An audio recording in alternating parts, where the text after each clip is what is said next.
But I'm free. And I didn't realize that I was acting like a slave. You get my point? Question? Yes. Can you explain Fulani, man? Fulani is an ethnic group. Okay. Alhamdulillah Rabbil Alameen. We think we're black. That's part of the slavery mentality. Okay? I'm not black. Even if we were going to say it from a color perspective. Then what are we? What are we? I'm Fulani. And what does that mean? That means the ethnic group. See, Allah says He created us with shu'uban wa qaba'il lita'arafu. He created us as nations and ethnic groups. You know, because of racism, we look at the German as a German man. But as a white man, he's German. But we don't think that the German man is French. We know there's a difference between the different white peoples, right? The French man, the German man, the British man, the Irish man, the Scottish man, the Russian, right? These are all different types of white people. When we look at Asians, Far East Asians, we see there's one that's from Japan, so he's Japanese. Javanese is a different people, right? Indonesian is another whole, or Javanese and Indonesian are the same people. Then we have Vietnamese, we have people from Laos, we have people from China, and these are all different type of Far East Asians. Then when we go to South America, we see we got Puerto Ricans, well that's the Caribbean, but we have Puerto Ricans, we have Colombians, Nicaraguans. We call these different, even though they might be different tribes of people, different nations. Then when we go to Africa, we say we black. No, seriously, we lose all international recognition of the different nations. Whereas Africa is humongous and colossal. You can stick all of Europe in there about 10 times, and I'm not exaggerating. With no exaggeration on a true size map. Does that make sense?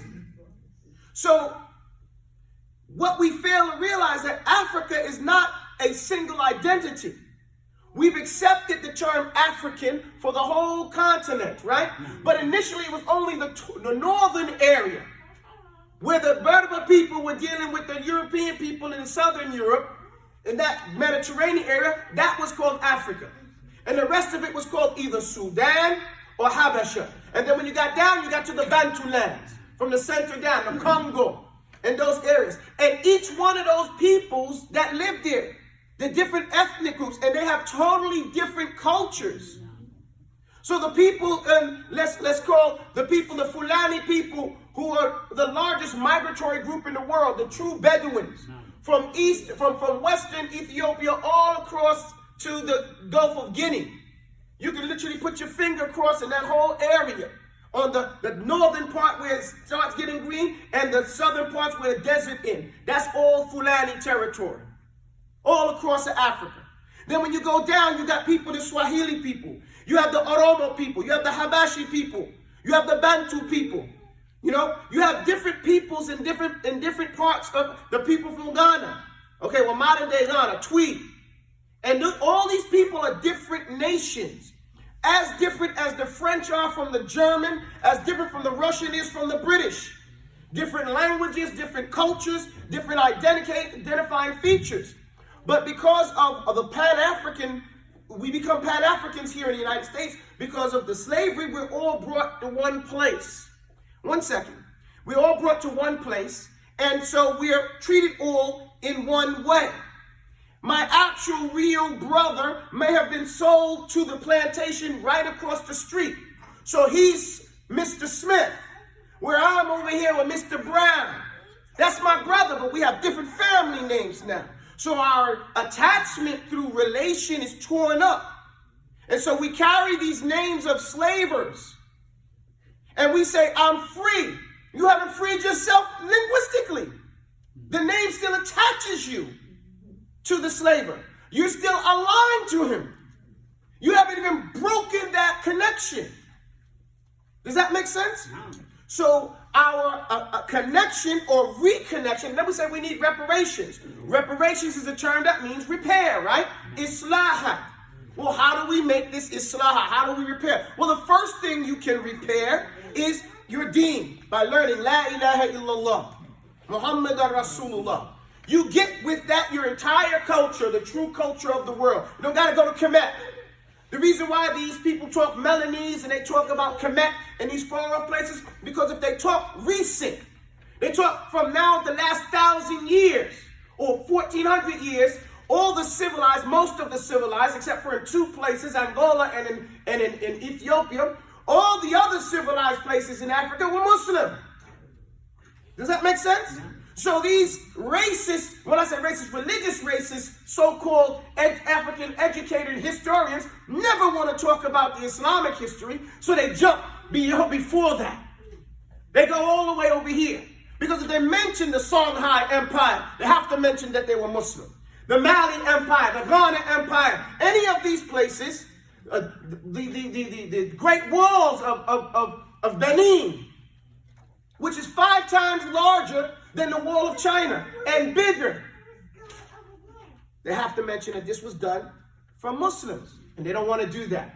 They're paid not to do that. If they talk about an African alphabet, because they won't even tell you, so much African scholars, they never mention African alphabet, do they? Why?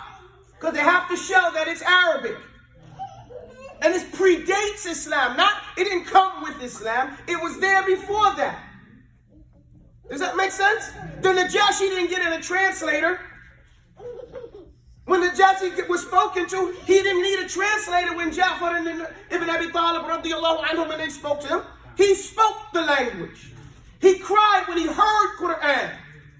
You get my point?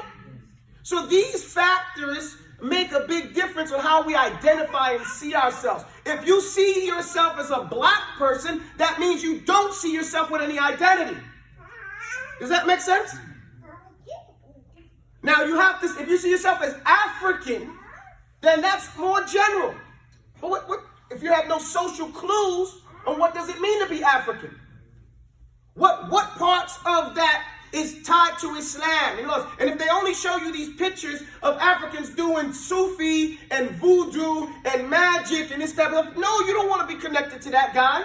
The one group of people with a plate in the ear, they show that all the time. As though the Maasai, the people who jump up and kill lions, is the biggest group in Africa. And they're not. They're only in 2 countries. Does that make sense? Because if they show you others, and they tell you about Timbuktu, but they don't tell you what's in those books. Why are those books important, and why don't they want you to read them? Because not only those books are written, some of them in Arabic language, some of them are written in Fulla, in Malinke, in Serer, and other African languages, teaching math, teaching science, teaching things that they say they invented. But these books belie that. Some of them are the history of Islam in Africa going back 1,400 years, and the history of Africa going back 3,000 years. But they don't want you to see that. Does that make sense? And what difference that would make on what world history was when you get those stories. But they keep us fighting over who's going to win the Super Bowl. Or, no, serious, it's a bunch of nigga nonsense. You see people invested in that, but not invested in their identity. That shows you the extent of his aspirations. And that shows you he's given where he wants to go. So he don't go anywhere you don't want him to go. The history as we know it is a lie. The world literally is upside down, even from a viewpoint. Up until the 1600, every map of the world was gotten out of Timbuktu. That's a fact. And then when they got the map, what they do, the Pope said we should turn it upside down so we could be on top. And the world has been flipped ever since. Does that make sense? I don't got to make nothing up. You can now look it up. So in the age of information, we need to know who we are. Now, how can you find out who you are? Take a DNA test. African ancestry, Howard University. It's a black university. They have the largest African DNA bank in the world. They'll tell you what your ethnic group is. 23andMe, very good service, very cheap. It won't tell you what your ethnic group is, but it'll tell you every strand of your DNA. So it'll tell you, for example, okay, you got 18% European in you from your parental side. Normally that will happen because of the rape of those people on us. But on our maternal side, it'll normally be 100%. Do you know what I'm saying? Because our women didn't rape them. It was the opposite way. And so we could find all that particular information out and have a better idea of who you are. And then you can stop identifying with the identity they gave you and start identifying with your original identity. And this is an Islamic issue. Why? Because the stolen item, once it's found, goes back to its owner. Does that make sense? In Islam, when we find a child, a victim of war or human trafficking, what do? We take that child, we give it a DNA test to find out its identity. The ulama have written a fatwa about that 10 years back, 20 years back. I know I read it about 10 years ago and it was old then. What to do when you find an individual whose identity is unknown, ethnicity is unknown, due to slavery or war. We are victims of both. You give it a DNA test to find out its true identity. And then what do you do with that information? Run around and say, oh, I got a piece of paper that says that I'm, Sarre. Or for that, now you go and read the social studies of that particular people. You'll find you get along with, yeah, I believe it. Oh man, I thought that was just me. I didn't know it was designed that way. Does that make sense? When you come to Islam, you make a khula. You throw off all the things of kufr, right? When you become free, you stop working for massa. Okay? And you separate and you say, oh, you can't even call me by the name you gave me. You don't get the right. Now you say, but hold on. Let's say I change my name to Fulani because I'm a Fulani. And let's say that, Nazir, he finds out he's Fulani, so he gets the name Fulani. Does that mean that, now we're going to think that we're relatives? We are relatives. We're from the same Kabila. You get my point? Now let's say I don't change my name, right? And my name is Robertson, for say, okay? And then I meet another black person, right? And his name is Robertson. Is that my family? No. Well, hi, we can see that, but we can't see that if we change it to Fulani and he's Fulani. Isn't it the same thing? It's more true when we change the name to what the identifying factors is than what this other thing is, isn't it?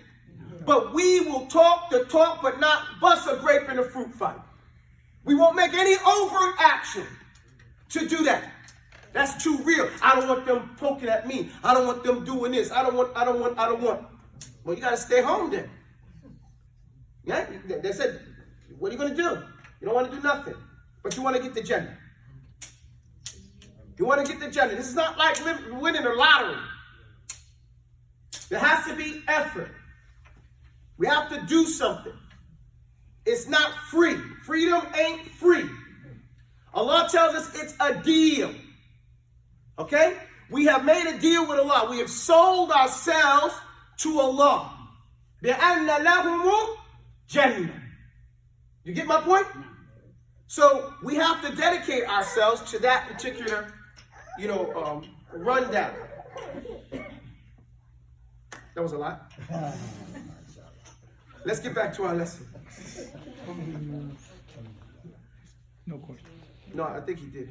You answered it already. I'm not sure. Alhamdulillahi Rabbil Alameen wa salatu wa salam ala Rasulih al-Kareem wa alihi wa sahbihi wa man taba'ahu ila yawmiddin. These are all important factors to our life and our everyday living because we have so much problems. It's inhumane to see another Muslim, another human in a situation and not want to do something for them. Right? That's why the poor person, when he's in the street begging, he looks at you. He makes eye contact. You see the people at the stoplights? They say, yo, you saw me. You're going to remember this Yom Qiyamah. Right? Or it could be an angel. Right? Allah's messenger tells us that Allah says that, yo, you didn't give me no money. Yo, I made this person come to you and you didn't do nothing. Right? And we have the story of the angel come and say, yo, give me something. And, yo, ain't you so-and-so? No, that wasn't me. It's somebody that's the longest hadith in Riyadh al-Salihin about the three men. Right? One, he got bald. Right? Which is, again, another reason. Again, I tell you, it's against the sunnah. It goes against the sunnah to shave your head bald for men. Right? So So he says, one who had the bald head, especially how I want to get rid of this thing that everybody dislikes. And it's so amazing. Bin Baz was talking about it, how shaitan tricks people. When they have hair, they shave it off. And when they don't have hair, what do they want to do? Go to the hair club of men and get the soul from the hair from your leg up on your hair of your back. You know what I'm saying? And put it on your head. And the Prophet said, "Man kana lahu sha'run falyukrimhu." Whoever has hair, let him honor it. But I want waves. Because I don't feel good with an afro. Again, identification thing. They might think I'm black. Pause this thing, man. Because it went off on me before. Go, Shaykh, F1. Tafadhal. Yeah, I know it's Allahu Akbar, Allahu Akbar. okay. Allahu Akbar, Allahu Akbar. Sometimes you can press the screen. أشهد أن لا إله إلا الله. أشهد أن لا إله إلا الله. أشهد أن محمدا رسول الله. أشهد أن محمدا رسول الله. حي على الصلاة. حي على الصلاة. حي على الفلاح. حي على الفلاح. الله أكبر، الله أكبر. لا إله إلا الله. Okay, that's Bismillahir Rahmanir Rahim. Wassalatu wassalamu ala Rasulil Kareem wa alihi wa sahbihi wa man ittaba'ahu ila yawm al-din. Let's go to the poem again. So the first thing that I have to do now that I'm accountable in every way. Let's start again. Let's start again. We went this way.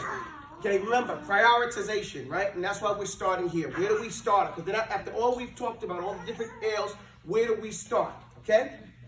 أول واجب على العبيد معرفة الرحمن بالتوحيد. The first obligation of the abid is to get to know Rahman with Tawheed. Okay? That's first thing we have to do. So by doing that, we started here at this point. This is our battle plan for, rehumanization, okay, and rehabilitation. Does that make sense? Okay. So the first thing that I have to do now that I'm accountable in every way, my actions call on me to blame, is look to see what faith demands. Have I complied with His commands? What do I think? Why it's correct? The meaning of Shahada is the first thing I must know. There is no God except the one and only. The Khalqu, He created it, and for them, He provides. He manages affairs of theirs from high above the sky. Too high, I say, sublime is He for partners of. And this is what does Nathia mean? Competitors. And this is what Shahada means, but let us make it clear. So we've talked about Rububiyyah, right? He is the Lord because we said the Khalqu, He created, so He's the Khaliq. And for them, He provides. He's Ar-Razaq. He manages, He's Mudabbiru. Where is He? Mudabbiru al-amri min as-sama'i ila al-ard. As Allah said, He manages affairs of theirs from high above the sky. Right. And too high, I say, sublime is He saying Subhanahu wa ta'ala, right? No. And this is what Shahada means, but let us make it clear. There are conditions to which we must adhere. There's knowledge and yaqeen and then acceptance must be dear. Then inqiyadu, then there's ikhlasu and Allah we ask for help in too. And each one of these 7 keys to La ilaha illallah are stair-step. There's knowledge which leads to yaqeen, certainty. And certainty makes us acceptance, my sweet dears. Then inqiyad, we're allowing ourselves to be directed, right? And then there's sit, we honestly do that work. Ikhlasu, we wholeheartedly involved, and that means we have no love for nothing else. Does that make sense? We're wholeheartedly involved, and that leads to muhabba, the highest love. Okay? And that's what we're striving to get to. And then every Muslim must concur Muhammad is the messenger sent by Allah, therefore we trust. everything he said to us. We must obey his orders and Respect the things he called haram. he brought the laws full and complete, not one detail. Did he delete? All sacred laws must come from him. Sallallahu alayhi wa sallam. So these are the 6 things we have to understand when we say Ashhadu anna Muhammadan Rasulullah. Okay? That he is physically the messenger from Allah. So we trust everything he said. We take all orders from him. We respect the things he called haram. There is no laws that he didn't bring. There's no hidden things. And all sacred laws must come from him. Sallallahu alayhi wa sallam. Then I have to think then I have to learn the things I need to do. And after that, so after we dealt with our basic aqidah, right? Now we move on to the 4 other pillars. And then that's why literahi, there's a break here. And then I have to learn the things I need to do like regulations of Salah and just Tamat. The parts of Hajj I have to do is Ramadan and I have to. This obligates all Muslims to learn the laws I've sworn to do and not to do. So when I fail, I will repent before I get a punishment from up above. Allah Most High, before my soul is caused to die. Repentance will not until I'm sad and feel regret. So right now we're dealing with the issues of repentance. What are issues of repentance? And then I have to know. Repentance will not be correct until I'm sad and feel regret for what I've done and I intend. And if still sinning, I must stop all sinful deeds. And no, it's not allowed to say, I will repent maybe one day. For those who think like that will find, he plans to drop his whole soul in hell, turn to Allah to say, Astaghfirullah wa atubu ilayh. 100 times. How many times? 100 times. Astaghfirullah wa atubu ilayh is all the Muslim.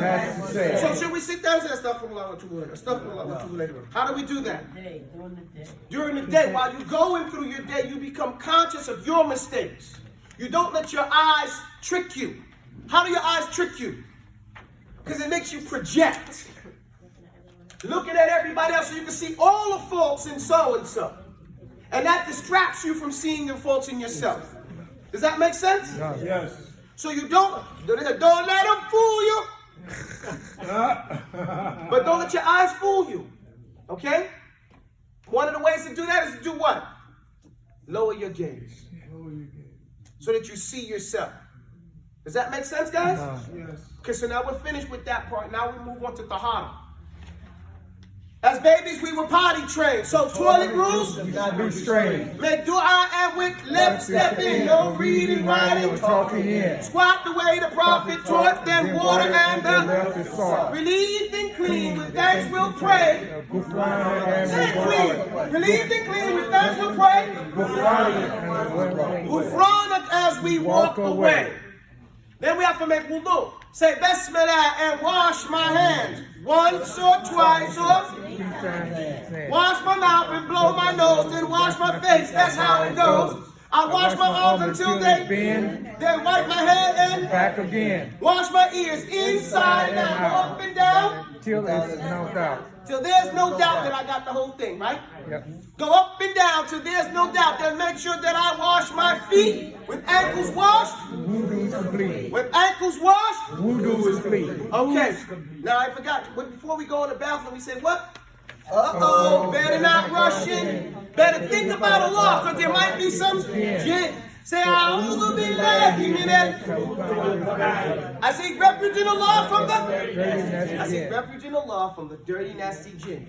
And just remember that. People trying to rush in the bathroom say, uh-oh, better not rush in. Ain't that serious? Better think about Allah, because there might be some jinn. And remember, there's male jinn in there. Dirty, nasty jinn. The khubthi. And there's female jinn in there. So nobody wants to be seen naked by those things, right? So then the only way you can conceal yourself is to ask Allah.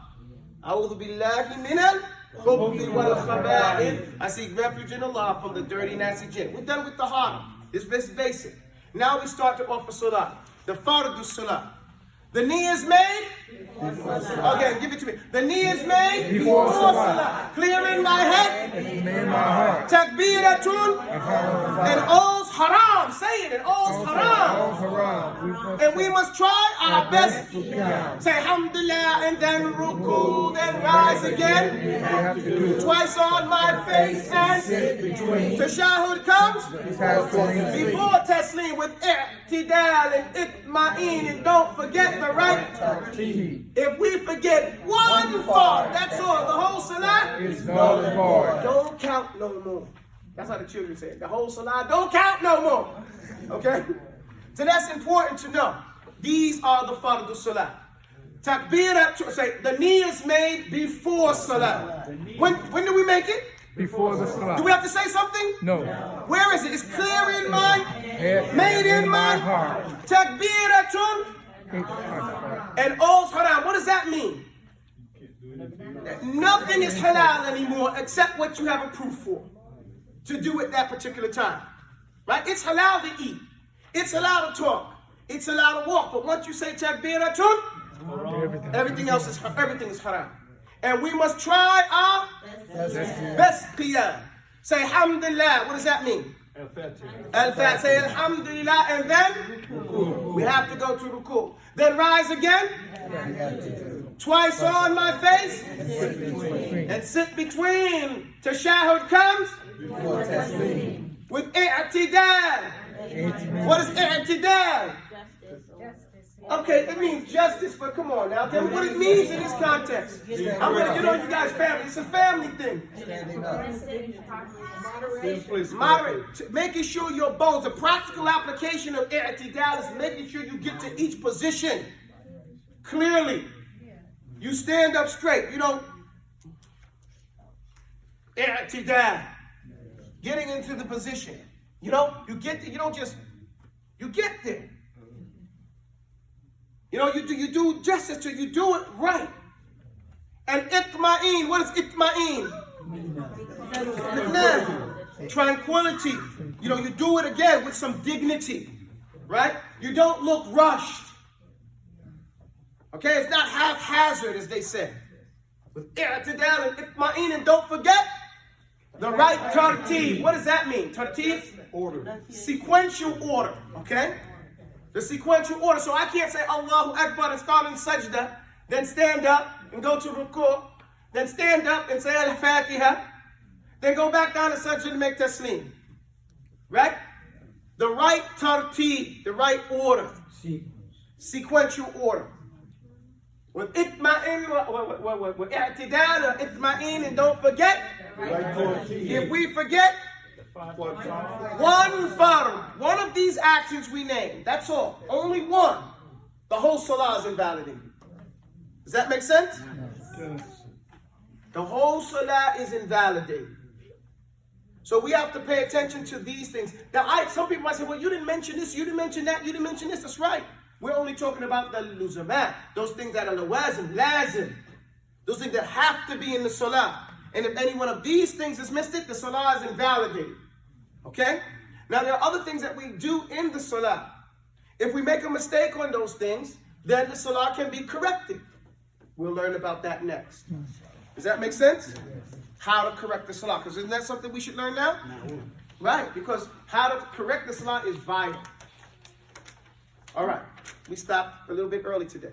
Alhamdulillah. Well, before the salah. Yes. Subhanakallahum. Are there any questions?